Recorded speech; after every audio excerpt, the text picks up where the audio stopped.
On our sister channel Flock, we toured the historic grounds of the Biltmore estate, and in a previous episode here, walked through Biltmore's lush conservatories, but purposely left out the orchid room so that we could give it its own special episode here on Plant One On Me.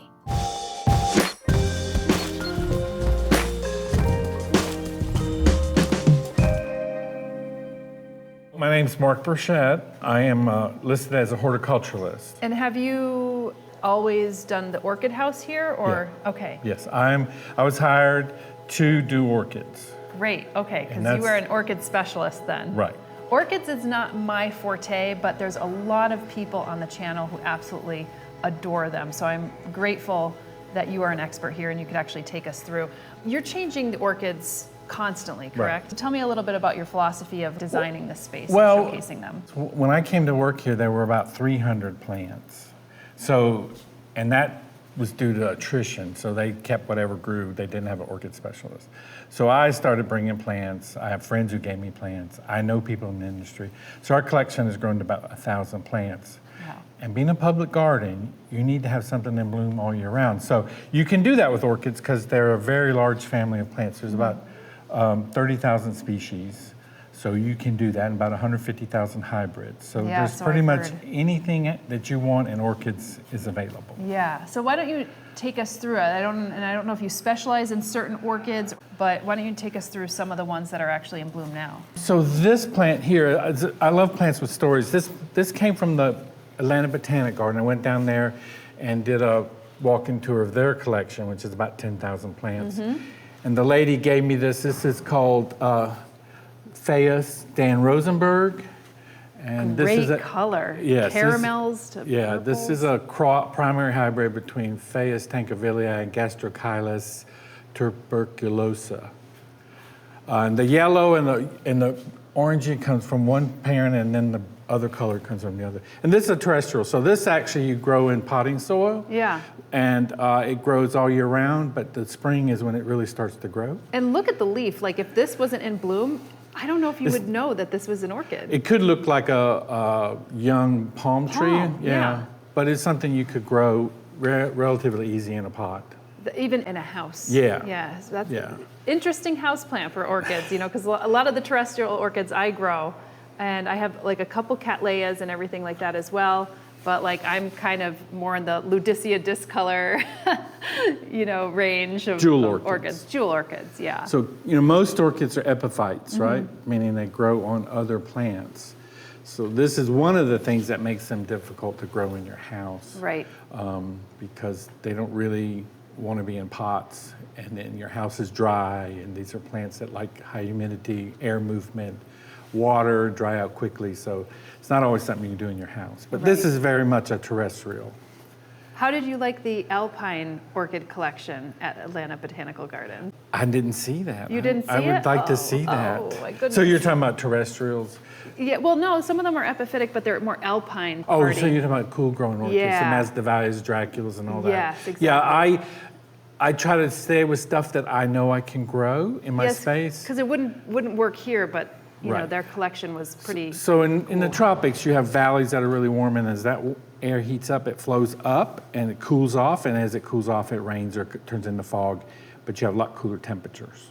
And so I grow more intermediate, which is 60 to 80 degrees, and you know, and then different light levels within that temperature range. So you got to know like when I lived in Florida, people wanted to grow stuff that was cool grown because they grow hot grown stuff. Right. I said, grow what grows in your area so you can grow it well. Yeah, and I think that's the same for both, like, well, in Florida, like a lot of times they're growing their orchids outside.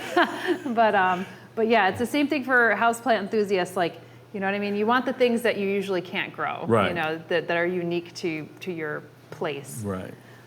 Let's continue on. So this is a Dendrobium hybrid called Nestor.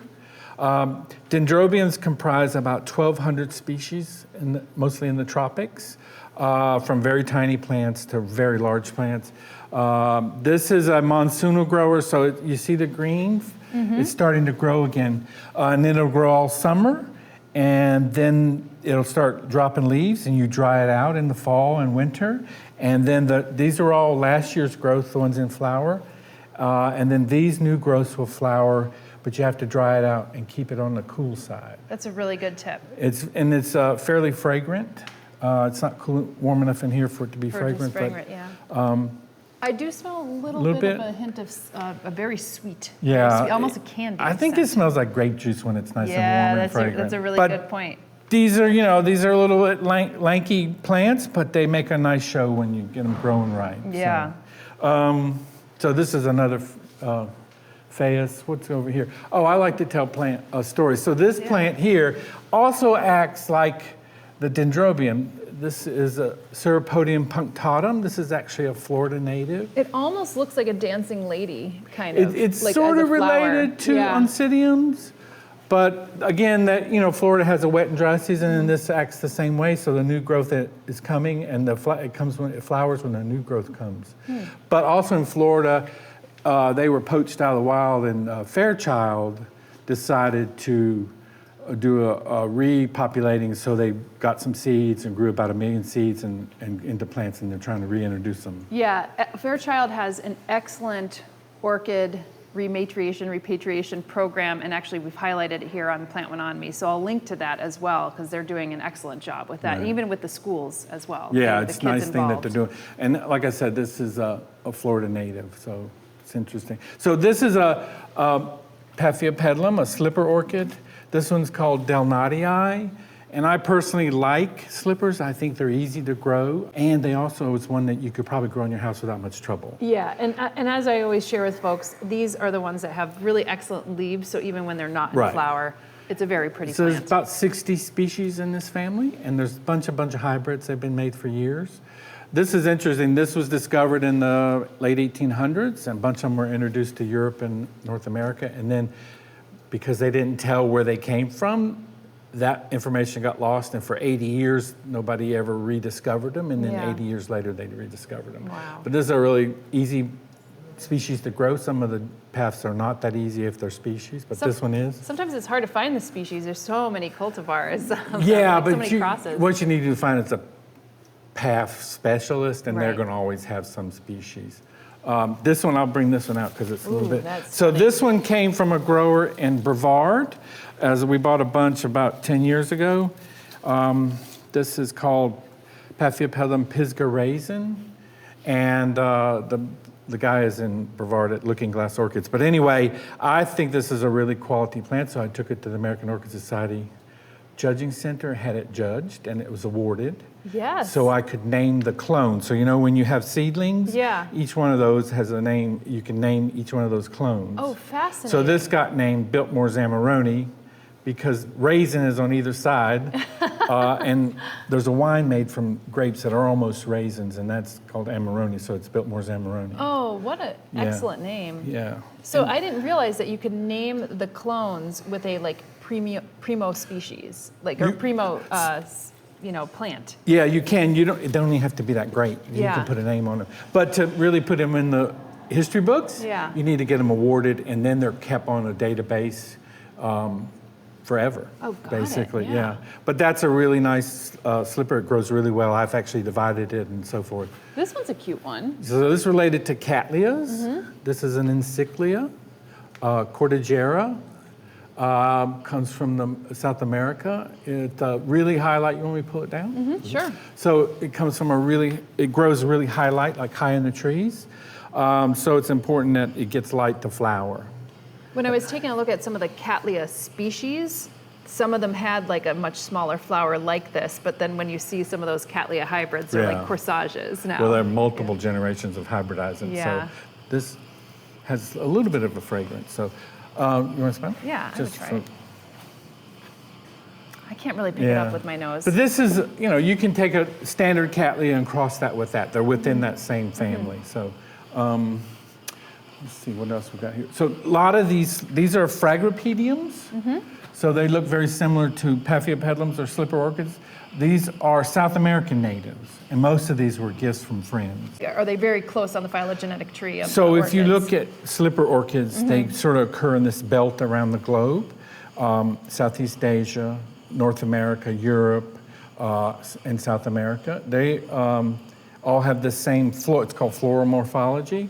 So the lip That's a modified petal. It's shaped like that's called the labellum. It's a trap.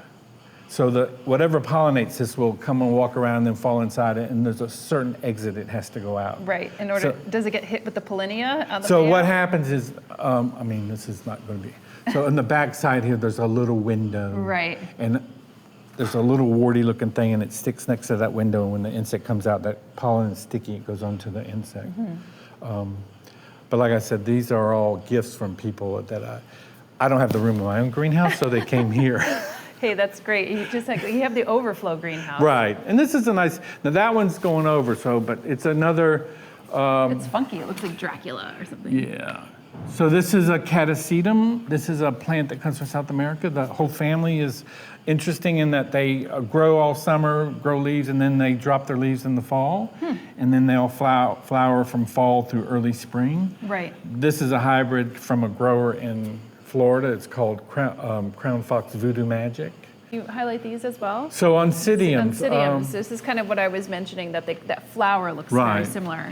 So this labellum is very large on most Oncidiums. And you can I think they're not hard to grow, but they're not really an indoor plant. They have fine roots, so overwatering is an issue. They also like a decent amount of light, so if you cannot give that to them, they may grow, but they're not going to flower for you. Right. Those are all like really wonderful tips, because people who get into orchids, a lot of times they're trying to modify their house and their lighting situation in order to be able to grow them, because once you become an orchid lover, it's a deep, deep hole. It's a life of hoarding. But you could grow these under lights relatively easy, you know? And they cross with brassias and Miltoniopsis, so there's a lot of variation in what they look like, but generally they'll have a big labellum. These colors are just phenomenal. Yeah. Like, kind of like that brick, the brick color. Yeah, this is called Catante, Odontocidium catante. Yeah, this is a really good grower. This came out of Hawaii years ago. I've had it about 10 years. So what else we have here? So you got a lot of these like terrestrial-esque like orchids. So this is one of the parents of that over there. It looks really rough. But it's going over. It'll come out today, but it has brown sepal. These brown, and then that's purple when it's fresh. But they're fun to grow, and you don't really see them for sale. I don't understand why. I have not seen them, and I think it's like a really interesting one for people who are like venturing into like that orchid and they don't want to quite do an epiphyte yet. This is kind of a unique it's easy. one. You just fertilize them really well and water them during the summer really well, and in the winter you want to cut back on the watering. Right. But you can have 200 flowers on that without any problem. That was divided last spring, so that's still recovering. So this is not an orchid, but I like weird stuff. This was one of the ones I saw 10 years ago here, and I was like, what is that? It's so funky. It looks like some kind of like rattlesnake, So this is a bulbophyllum. There are about 1,400 species in that family, and they have really weird flowers. This is a purpurachus. So the attractant is actually this rachis, dark red color, and the flower is actually that. Yeah, a lot of the bulbophyllum have that kind of meaty, like dead meat, raw meat kind of look. So instead of being pretty and instead of being pretty and smelling nice, they decided to go the other route. We'll go to the dark side and be stinky. Exactly. But it works for them because they're a big family, and they, I've never seen this pollinate, so we must not have the pollinator here. It could be a tiny little fungus fly. It could be anything. Yeah, I was thinking like fly or like, one of those like beetles that eats like, domestic kind of stuff, But it's interesting. There's another one called Bulbophyllum Phenopsis that has big Phalaenopsis like leaves, but 4 or 5 feet long, and it will smell like a dead cat in your greenhouse when it's in flower. But I think it's really interesting. Yeah, we've seen those leaves. They almost look like long tongues. Oh, you have seen them? Yeah, oh, wow. absolutely. But I saw this 20 years ago in England, and I tried to grow it several times as little seedlings. Yeah. I couldn't, and I found a decent clump here about 10 years ago. Well, and it's nice that you mentioned that one, because you have a lot of Phalaenopsis here, and you could actually see what some of the Phalaenopsis leaves look like, because those are the leaves that he had mentioned with the bulbophyllum Phalaenopsis. I actually like them. I have a decent collection at home of different ones. So Miltonia is actually related to Oncidiums. Yes. And you could make a hybrid with that Miltonia and an Oncidium over there. So But Meltonias are a little cooler growers. In Florida, people actually grow this inside their house because it's cooler. And this is a small flower. Oh, sorry. This is a small flower. They range in color from pinks to purples to yellows to white, solid white. I just gotta, like, you know. That's okay. Nobody else pays attention to it either. It's right in front of my You walk face. in here, people are doing this right next to it. There's another Pisgah raisin. So it's related to the one I just showed you over there. So Right you see on. the difference of it? Mm-hmm. So. And then what about this one right here? So this is called Memorial. It's off the top of my head. I can't remember. Braden Nicholson, Memorial Braden Nicholson. Okay. This came from the same grower. He actually did the cross. So this is what would be called a Maudii type. So paths also come in multiflorals, long stems with 6, 7 flowers that all open at once. Right. I was going to say some that are synchronous and some that are like Sequential, like sequential. frags. Yeah. Right. They bloom one bloom at a time for a couple weeks, and then so you can get 6, 8 weeks of flowers out of them. Yeah. Now you have to also, kind of fill in with other plants here to Right. kind of give this a nice display. Right. What are some of those like nice co-plants that So work really well? I think ferns work really well with orchids because a lot of orchids have coarse textured leaves and stuff. And I like bromeliads because they actually grow alongside orchids in nature. They're epiphytes A lot of as well. epiphytes, yeah. Right. But anything that's sort of like, I like soft textured plants. Do you have any kind of like No, display preferences? So Todd does all this. Yeah. Because I like the grow plants. I'm not really into The display part of it, yeah. In my house, they go on my kitchen windowsill, so I get to look at them a lot. I don't try to. But he comes in here and moves stuff around. He zhuzhes them. Yeah, yeah. He zhuzhes And them up. I'm okay with that. Yeah, that's great. So But- you could just swap them out. You could say, this is what's blooming today, so I could put you in here. Right. Or I Yeah. come in here and like several I've seen, I've been gone a week. I'll Yeah. pull them, and if we have anything back there, I come up here and we redo the room. Right. Because the whole point of a public garden is to display 365, right? Yeah. And so you have to have your collection big enough to have one orchid in flower every day of the year. It takes about 300 plants. I learned that years ago. Well, that's really interesting to know, yeah. For So like if you want one plant in flower, you're going to have like 300 behind it. Yeah, which is why now you have like 1,000 Yeah. different plants. Now, you had some species here, but are the majority of them cultivars or crosses? We're probably 80-20 hybrids with species. As someone as a historical garden, it would have been 100% species. But that's not going to give you the display you need year round, right? Right. Because they flower a certain time of year and they don't do anything else. Some of the paths and some of the, of course, phales, I get multiple flowerings in a year.